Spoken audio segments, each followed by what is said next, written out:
Il y a environ 10 ans, je trouve cette Golf 3 GTI 16S. À l'époque, j'avais depuis une quinzaine d'années une Golf 3 TDI exactement identique, mais en 90 chevaux. Vraiment pareil, 5 portes, grise. Et juste avant de la virer à la casse, parce qu'elle était totalement pourrie, il y avait des trous comme ça dans les bas de caisse, et le plancher commençait à être bien attaqué, eh bien, ça devait être 1 ou 2 ans avant de la mettre à la casse. Je trouve celle-ci, 70 000 km environ. Elle est de 1995. Elle était de Corse, alors un climat très différent de la Normandie. Et bien sûr, un état aussi très très différent, puisque pas de corrosion du tout, sauf un petit point sur le haillon. Donc haillon qui sera remplacé par la suite. Donc sur l'annonce, je vois que le véhicule est affiché à 2400 €. Je vais voir le véhicule, je fais le tour. Le véhicule est dans un état assez exceptionnel, on va dire, mais présente des petites traces d'utilisation, et surtout, comme c'était une voiture qui appartenait à un retraité, bien sûr, il y a eu des petits pocs vraiment partout sur les pare-chocs. Les extensions d'ailes raflées, les pare-chocs raflés, et puis j'imagine la voiture devait dormir dans un garage et elle s'est pris des objets un peu partout sur la carrosserie. Il y avait que le pavillon qui était vraiment bien. Alors après avoir fait le tour du véhicule, le prix ne me semblait quand même pas vraiment correspondre au véhicule. J'offre 3000 € au vendeur. Bon, content, il repart chez lui en Corse. Il m'a quand même livré le véhicule. Donc quelque part, même si j'ai offert 600 € de plus, je dirais que le déplacement aurait pu me coûter beaucoup plus cher. Donc on va faire le tour du véhicule et je vais expliquer qu'est-ce que j'ai fait et dans quel état il était précisément. Donc on va peut-être commencer par l'arrière.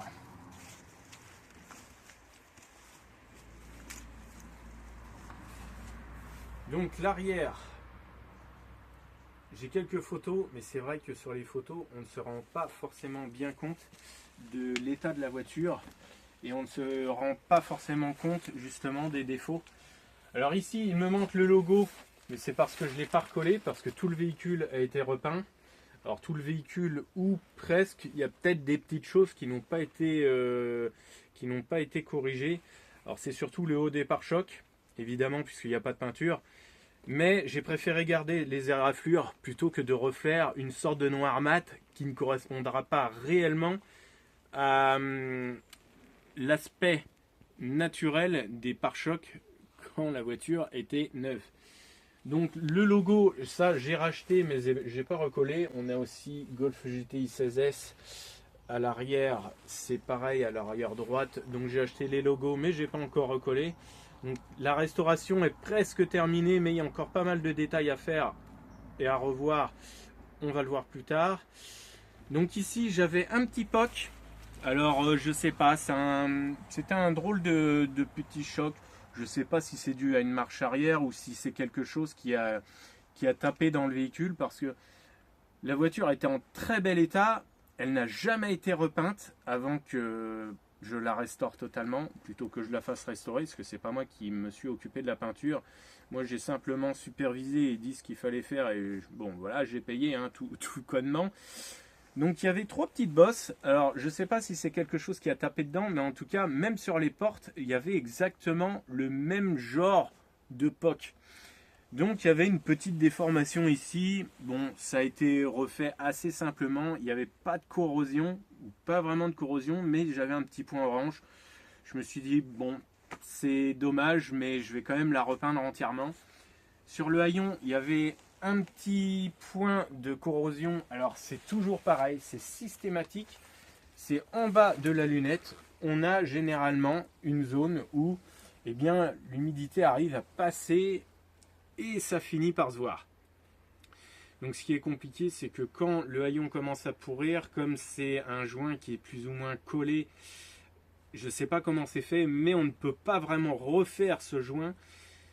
Donc soit on change le haillon, soit c'est poubelle.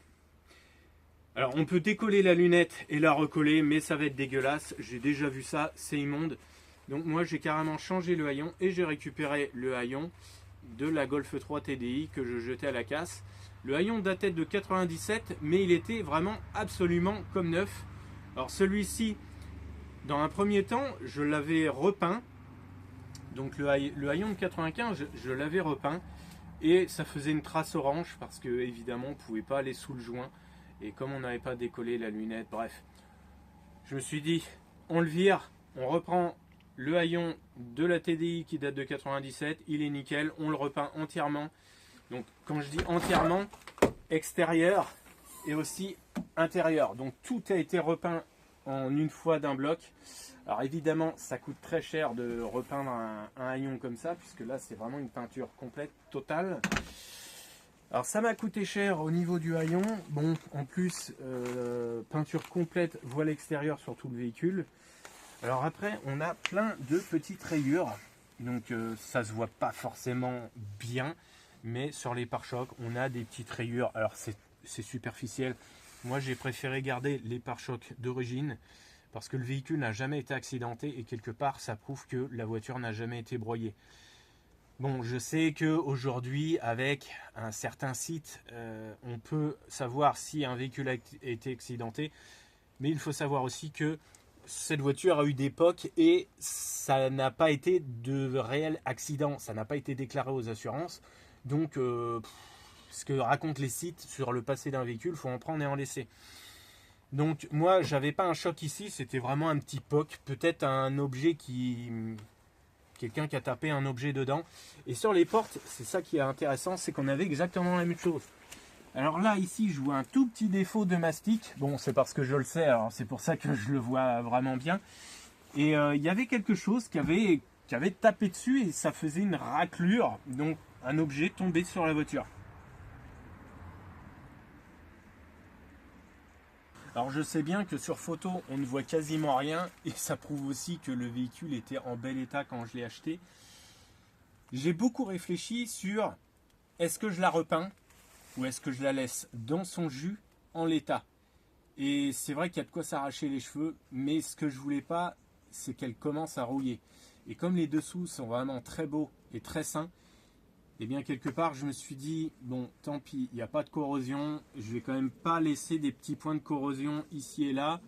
Et puis surtout sur le pavillon il y avait je crois 2 ou 3 impacts de gravier et ça se voyait et ça commençait à se corroder, donc ça commençait à faire des petits points. Alors ça faisait un point d'environ 3 mm de diamètre, je sais c'est rien du tout. Avec ça il y avait un petit poc donc comme un coup de porte, mais sur le pavillon je me suis dit bon bah le pavillon il y passe aussi, donc c'est pour ça que j'ai fait une complète. Alors peinture complète, mais je me suis arrêté aux entrées de porte, donc c'est à dire qu'on s'est arrêté ici. Bon là il y a un petit peu de poussière parce que la voiture ne roule pas malheureusement parce que je peux pas la sortir, elle est un petit peu bloquée par d'autres véhicules. Ensuite les jantes, alors les jantes ce qui est assez original, c'est qu'elles étaient toutes comme neuves, mais vraiment comme neuves. Et le carrossier peintre n'a même pas vu l'intérêt de les repeindre. Sauf que je lui ai dit, mais bah oui, mais il y a un problème, les jantes, t'as pas vu que le vernis il est complètement cuit? Il n'y a plus de vernis, il n'y a plus rien. Ça, je pense que c'est les produits de nettoyage qui avaient bouffé le vernis. Et les jantes étaient absolument impeccables. Même pas de rayures. Je crois qu'il y en avait une qui était très très légèrement frottée, mais il n'y avait rien du tout. Et là aussi j'ai réfléchi, mais je me suis dit de toute façon je vais pas repeindre une voiture et puis laisser les jantes comme ça mates, c'est un peu dommage, surtout que les jantes sont assez jolies. Alors les logos BBS, parce que ce sont des jantes BBS, les logos étaient complètement cuits, je sais même plus dans quel état, je les ai gardés et je pensais les polir et les repeindre en gris éventuellement ou en noir et puis les remettre dessus. Bon, ce que j'ai fait, je me suis pas trop cassé la tête. J'ai racheté des logos. Alors ça prend beaucoup de temps, mine de rien. Donc j'ai les logos neufs. Pour le moment, je les pose pas parce que tout simplement, avec les changements de température, je pense que si le véhicule ne roule pas, c'est pas la peine de laisser des logos à vieillir dans un garage. Je préfère les garder dans la maison et je les reposerai donc sur le véhicule une fois que la restauration sera totalement terminé. Et on va voir, même avec tout ce que j'ai fait sur la voiture, il y a encore beaucoup de choses à faire. Donc, gros souci avec le véhicule, oui, parce qu'évidemment, vous vous doutez bien qu'à 3000 balles, une Golf GTI 16S, même si il y a 10 ans, ça cotait 3000 balles, avec ce kilométrage-là, alors bizarrement, personne n'en voulait à l'époque. C'est ça qui était rigolo. Personne n'en voulait, et c'est pour ça que le proprio l'avait affiché à 3000, et ensuite il l'avait descendu à 2400. Alors, les problèmes de la voiture. Vitre électrique à l'arrière qui ne fonctionnait pas. Donc il avait scotché la vitre, ça tenait tout simplement avec du scotch. Et je me suis dit, bon, bah, ça, c'est pas trop méchant, on va dire que c'est quand même assez simple. Donc soit les fils sont coupés au niveau des soufflets de caoutchouc, ici. Donc à l'intérieur de ces soufflets, on a les fils électriques qui passent, qui alimentent les moteurs électriques qui sont donc dans la partie basse. Les moteurs électriques en général, ils ne claquent pas facilement. Par contre, les fils peuvent se couper. Alors là, les fils impeccables, moteur électrique. Alors ça, je ne sais pas ce qu'il avait. En tout cas, je crois qu'il y avait... Oui, il n'y avait qu'une seule vitre qui ne fonctionnait pas. De mémoire, je dirais que c'était celle-ci et c'était pas l'autre. Encore que, parce que j'ai la mémoire qui fout le camp au bout de 10 ans, comme ça fait près de 10 ans que j'ai démonté ça. Bon, de toute façon, ça change pas grand-chose, que ça soit cette porte-là ou l'autre, ça change rien.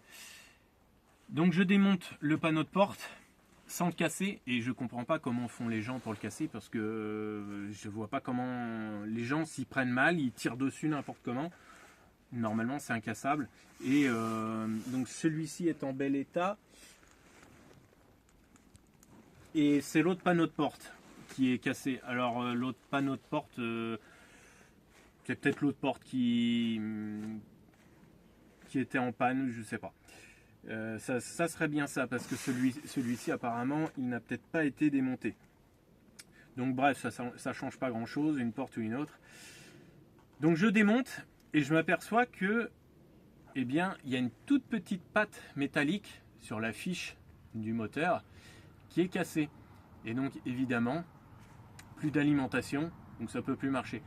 Donc ce que j'avais fait tout simplement, comme mon TDI c'était un 5 portes, je reprends le moteur de la vitre du TDI, je remonte sur celle-ci, je remonte tout, je remonte le panneau de porte, ça marche impeccable, et depuis, eh bien, ça fonctionne. Bon, je vous rassure, hein, quelque part, c'est pas les seuls problèmes du véhicule. C'est une voiture de case, donc forcément. Alors généralement, les Golf 3, elles sont toujours pourries au niveau des extensions d'ailes. Sauf que tant qu'on n'a pas démonté les extensions d'ailes, bah, on ne sait pas si c'est pourri derrière. Donc c'est souvent la surprise. Des fois quand on démonte les extensions, eh bien c'est pourri vraiment, mais bien. Hein, c'est bien merguezéifié comme on dit. Ensuite, qu'est-ce qu'on a comme... Bon, ça c'est un petit problème. On a des joints de poignées de porte qui se désagrègent. Ça se voit pas trop, je les ai pas remplacés. J'ai replacé les joints qu'il y avait sur le véhicule. Bon, ils font une sale gueule, mais faut vraiment avoir le nez dedans. Peut-être un jour je remplacerai. Ça c'est pas trop un problème. J'ai dû en remplacer un ou deux que j'avais récupéré sur la TDI. Donc c'est une GTI édition, ça change pas grand chose. Je pense que esthétiquement, peut-être on avait les jantes BBS, mais on va dire ça change rien. Ensuite, les feux fumés, ça c'est d'origine. Et puis, poignée de porte du coffre du haillon, donc ça c'est d'origine. Alors ce qu'il faut bien regarder, c'est le bas des ailes arrière. Alors ici, on a une zone où ça a tendance à bien pourriturer. Toutes les extensions ont été remplacées. Donc elles étaient frottées, donc évidemment maintenant elles présentent bien. Mais toutes les extensions, je les ai remplacées. D'ailleurs, j'avais acheté des extensions d'ailes de mauvaise qualité. Je n'ai pas pu en faire grand chose, en réalité je les ai jetées. J'en ai conservé une sur le véhicule, mais j'en ai racheté une vraiment conforme à l'origine, parce qu'on va le voir, ça ne se monte même pas. C'est du gros n'importe quoi, c'est juste de l'arnaque. Donc on contrôlera bien les bas de caisse. Alors ce qui est un peu compliqué, c'est que sur ces modèles, on a des bas de caisse en plastique de coller par-dessus les bas de caisse en tôle. Et donc ça fait cache-misère. Donc il faut bien regarder si on n'a pas du tout de corrosion, surtout au niveau des points de levage du cri.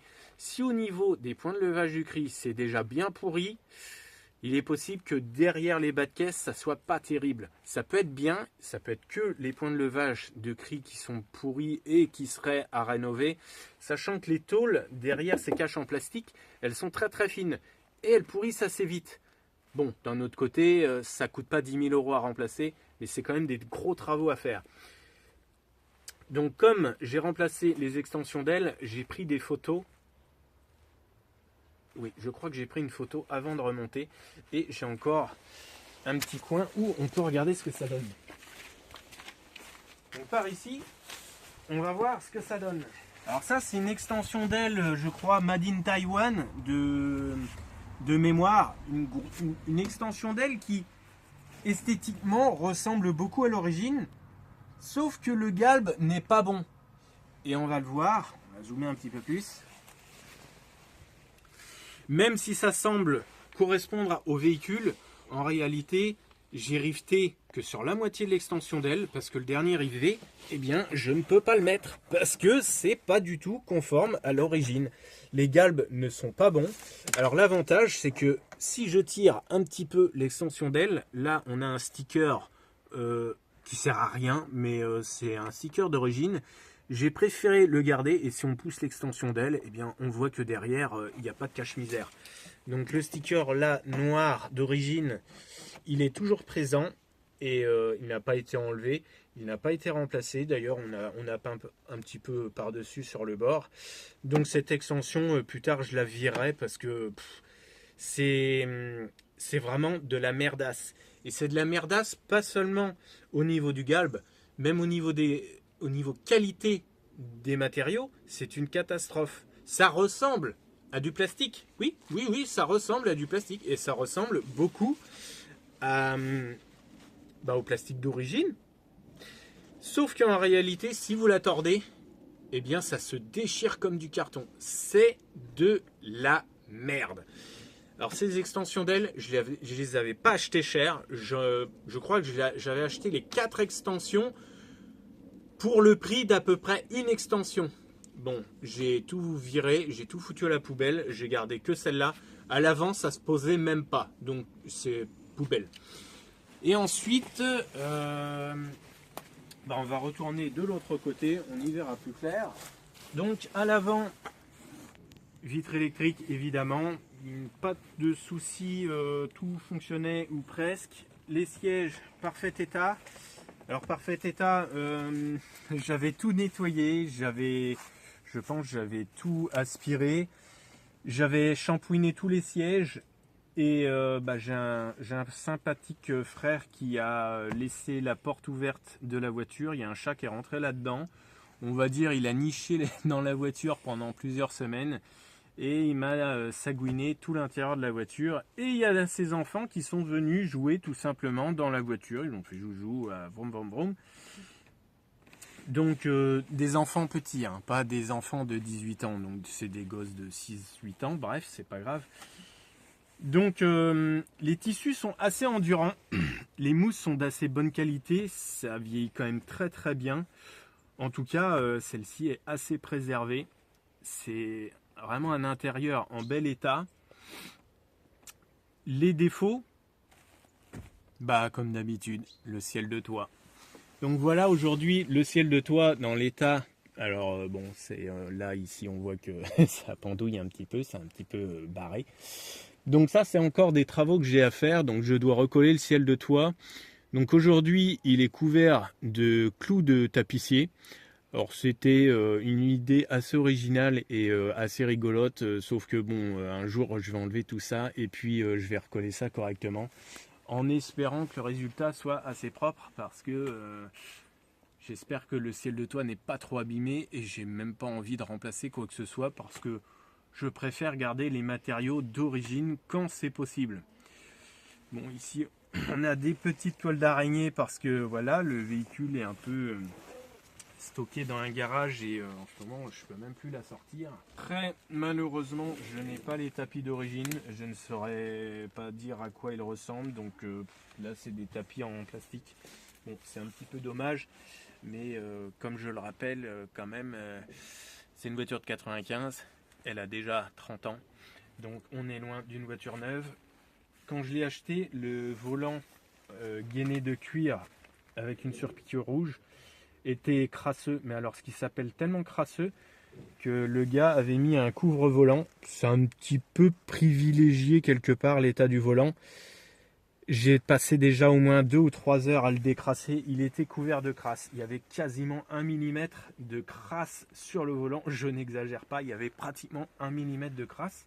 Ça se voyait pas trop, parce que bon, du marron sur du noir, ça se voit pas trop. Mais même aujourd'hui, je vois que c'est pas parfait. Donc j'ai enlevé le couvre-volant tuning parce que c'est vraiment hideux. J'ai décrassé le volant. À l'intérieur, j'ai pas fait grand chose pour le moment. C'est vraiment le ciel de toit qui va poser un gros souci.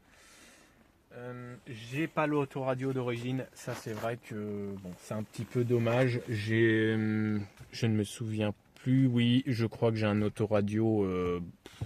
Il est où l'autoradio? Bah il est là. Donc j'en ai un, mais bon, qui me plaît pas plus que ça. C'est un Alpine, mais c'est pas du tout les années du véhicule, parce que ça doit dater de, on va dire à la louche, 2005-2010. Est-ce qu'il y a une année là-dessus? J'en sais rien, et on s'en fout. Donc sinon, j'ai un airbag ici. Ici, il n'y a pas d'airbag parce que c'est une boîte à gants. Donc ça dépend des Golf 3, parce que quand on avait un airbag ici, on avait une petite boîte à gants en dessous. Ouais. D'ailleurs, mon TDI c'était comme ça. Donc boîte à gants qui ferme à clé. Alors spacieuse, je ne savais même plus que j'avais mis mes câbles de démarrage là-dedans. Autrement, qu'est-ce qu'il y a de pété? Oui, il y a un détail, et un détail assez surprenant parce que c'est quelque chose qui m'a vraiment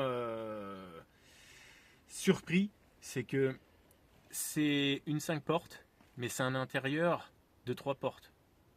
Enfin, un intérieur de 3 portes, entendons-nous bien, ce sont des sièges avant de 3 portes. Ouais, bizarrement. Alors comme on va le voir, les sièges avant, donc pour une 5 portes, c'est quand même pas très logique, sont rabattables. Et bah voilà où il est le problème. Donc ça, c'est vraiment merdique, parce que eh bien quand on lève, bah ça tient pas. Donc ça casse assez facilement. Donc les sièges avant sont rabattables. Alors ça sert à rien, sauf que eh bien, les petites poignées ont tendance à casser. D'ailleurs celle-là, elle est fissurée. Alors c'est pas en 2 morceaux, mais c'est fissuré. C'est pour ça que ça se barre quand on y touche. Et il m'en manque un. Et alors, il en manque un. Et comme on peut voir, il y en a un de chaque côté. Donc c'est bizarre. Au départ, quand je suis allé voir cette bagnole, je me suis dit, mais qu'est-ce que c'est que ce bordel? L'intérieur, il n'est pas d'origine ou quoi? Bon, les bandes rouges, ok. On a les bandes rouges sur la banquette, ok. On a les bandes rouges sur les sièges avant, ok. Mais les sièges avant ne seraient pas d'origine parce que on a un système de sièges rabattables à l'avant. Et je me suis dit, mais les sièges, ils proviennent d'un 3 portes. Et en réalité, non. Recaro ne s'est pas trop embêté. Il a fourni des sièges de 3 portes dans les 3 portes, comme dans les 5 portes. Voilà pourquoi, eh bien, dans ce 5 portes, on a des sièges rabattables à l'avant, alors que ça sert à rien. Donc les petites poignées sont souvent cassées. Alors je ne sais pas dans quel état elles sont réellement. Il y en a peut-être une de cassée. Mais en tout cas, il m'en manque une sur le siège passager. Voilà. C'est la seule catastrophe à l'intérieur parce que, à part ça, et puis le ciel de toit. Alors à l'arrière, bizarrement, c'est une GTI, mais ce que je trouve pas très cool. Alors certaines voitures l'avaient, mais dans celle-là, non. C'est qu'on n'a pas d'appui-tête à l'arrière. Je trouve ça un peu bizarre. Ça fait bas de gamme et bah, ça fait pas spécialement GTI. Bon, c'est plus léger. Je crois que c'était tout simplement une option. Si je ne me trompe pas, le premier propriétaire, c'était un retraité. Et il faisait des petits parcours. Peut-être il allait chercher ses petits-enfants à l'école. Mais à vrai dire, le véhicule ne servait pas beaucoup. Il n'a pas beaucoup roulé. Et j'avais contrôlé avec Istovec. Et le kilométrage est réel. Ça, je l'avais contrôlé. Donc ça, c'est une chose que je suis sûr et certain. La voiture a bien 75 000. Aujourd'hui, on va aller regarder ça. Alors, aujourd'hui, la voiture a 75 200... On va mettre un petit peu de lumière, on va y voir plus clair. 75 289. Alors, je sais plus à combien je l'avais acheté. Je pense qu'elle devait avoir 72 ou 73 000 km environ. Alors, on a une climatronique sur celle-ci. Alors ça, c'est un truc assez sympa dans le sens où ça donne une impression de modernité, alors que quand on avait les curseurs, les petits manos, ça faisait quand même franchement périmé. Donc la climatronique, bon, bah, c'est une clim électronique.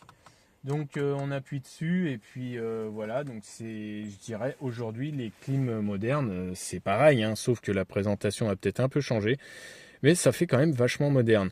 Ma Teddy de 97, eh bien j'avais les trois petits boutons qu'on tournait à la noix, ça faisait un peu vieux.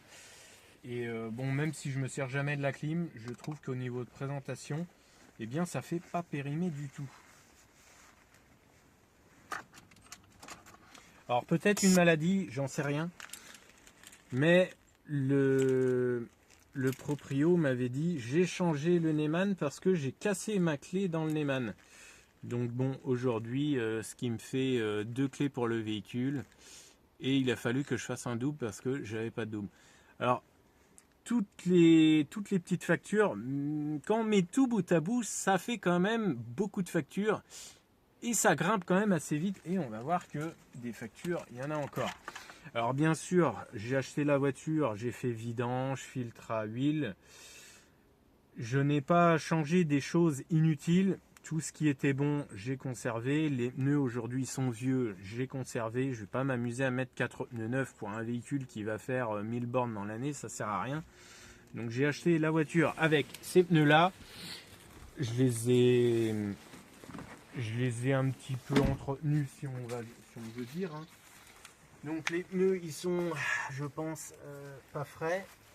Ils sont de quelle année les pneus? Les pneus sont de 21-2015. Donc les pneus arrière, ils devaient être neufs. Et les pneus avant, il avait mis 4 pneus. Il avait mis 2 pneus neufs à l'avant. C'est pas les mêmes pneus. Et ils sont un petit peu usés, donc il y a 2 pneus neufs à l'arrière et à l'avant je pense que les pneus ils doivent avoir 2-3 ans de plus. Donc à l'avant les pneus sont de 2012, donc c'est ça. Okay. C'est pas des pneus qui sont très vieux. Alors là-dedans qu'est-ce que j'ai fait?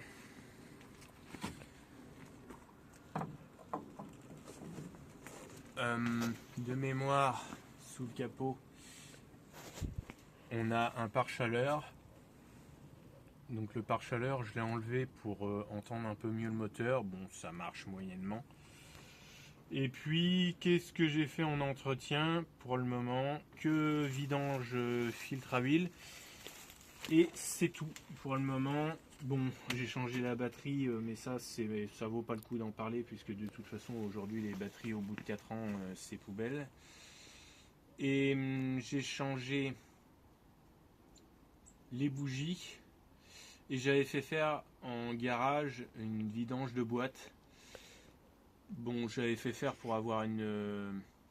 c'est con, mais j'avais fait faire pour avoir une facture, une trace vraiment que ça a été fait. Bon, ça n'a rien changé hein. Au niveau de la boîte de vitesse, les rapports passaient très bien, ils passent toujours très bien, ça n'a absolument rien changé. Donc j'ai fait un gros nettoyage là-dedans parce que bon, c'était un peu crasseux. Bon, là il y a un petit peu de poussière de retombée au niveau des dessus d'ailes. Autrement, c'est resté assez propre.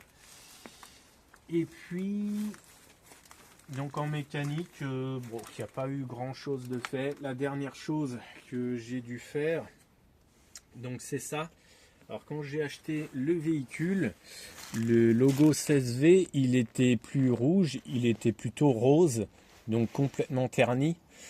Donc ce que j'ai fait, c'est que j'ai tamponné avec, on va dire, j'ai utilisé un système d'éponge et j'ai tamponné avec du rouge. Et je dirais que le résultat n'est pas nickel, mais alors de loin, ça le fait vraiment bien. Le logo, celui-ci, de mémoire, il sort d'où celui-ci? Alors celui-ci, oui, celui-ci c'est le logo de ma TDI parce que bizarrement, le logo d'origine il était tout frotté, tout râpé. Je sais pas ce qui... Peut-être l'éléphant bleu, les rouleaux, le lavage au rouleau, peut-être, j'imagine. Mais le logo était complètement mat, terne. Donc je crois qu'à l'arrière il est moins pire. Donc celui-ci c'est le logo du TDI que j'ai récupéré. Et la calandre c'est celle du TDI, mais cette calandre double barrette je l'ai toujours. Et c'est les deux mêmes. Elles sont en parfait état. Alors chose qui vieillit très mal sur les Golf 3 quand elles ont beaucoup de bornes, c'est cette barrette métallique. Alors ça vieillit très mal parce que ça se prend vraiment des impacts. Et quand c'est bardé d'impacts et que les impacts sont oxydés, c'est vraiment dégueulasse. Alors la seule chose que je regrette, bon, le carrossier peintre ne m'a pas écouté quant à ce que je voulais, c'est que le capot présentait vraiment bien, il n'y avait pas d'impact, il n'y avait qu'une petite rayure mais peu profonde et le capot je voulais pas le repeindre. Et mon carrossier m'a dit oui mais si jamais au niveau de la teinte on voit une différence, oui mais limite je préfère presque une différence de teinte parce que repeindre le capot qui est nickel pour avoir un capot avec du grain dessus, un peu de poussière de coller. Bon, il me l'a repeint, ça me faisait un peu chier, mais on l'a repeint pour rien parce que le capot il était vraiment nickel, il n'y avait pas d'impact de gravier. Et les 2-3 premiers centimètres, comme ils sont un peu à la verticale comme cette barrette, en général, si la voiture a fait de l'autoroute, ils sont bardés d'impact. Donc là, on a une bande vraiment bardée d'impact, c'est dégueulasse, ça rouille, et une fois que ça rouille, alors là, c'est immonde. Les phares sont en verre, je le précise, bon, je le rappelle. Donc évidemment, on peut avoir des petits impacts de gravier. Ensuite, les pare-chocs, bon, c'est comme à l'arrière, ils étaient frottés. Mais autrement, j'ai fait repeindre la partie grise, mais c'est tout. Donc voilà, les phares étaient impeccables, la face avant était impeccable. Donc à ce niveau-là, j'ai pas fait grand-chose de spécial. Une chose que je n'ai pas précisé, mais qui n'a pas une grande importance, c'est que j'ai remplacé l'antenne. Parce que l'antenne était dans un état, je crois, lamentable. Donc je ne suis pas sûr que ce soit exactement l'antenne d'origine, mais c'est le même genre. Voilà, je crois qu'on a à peu près fait le tour de la bagnole et on a à peu près fait le tour de ce qui fonctionnait, de ce qui ne fonctionnait pas. Et on a à peu près vu ce qui reste en matière de restauration à faire. Donc il reste des petites choses, c'est des petits détails. Alors pour l'autoradio, aujourd'hui j'ai un cache noir tout simple. Mais il y a encore principalement le ciel de toit à recoller. Si vous avez eu cette voiture, n'hésitez pas à le mettre dans les commentaires, à partager votre expérience. Pensez à vous abonner aussi si ce n'est pas déjà fait. Pensez à mettre un pouce. Ciao!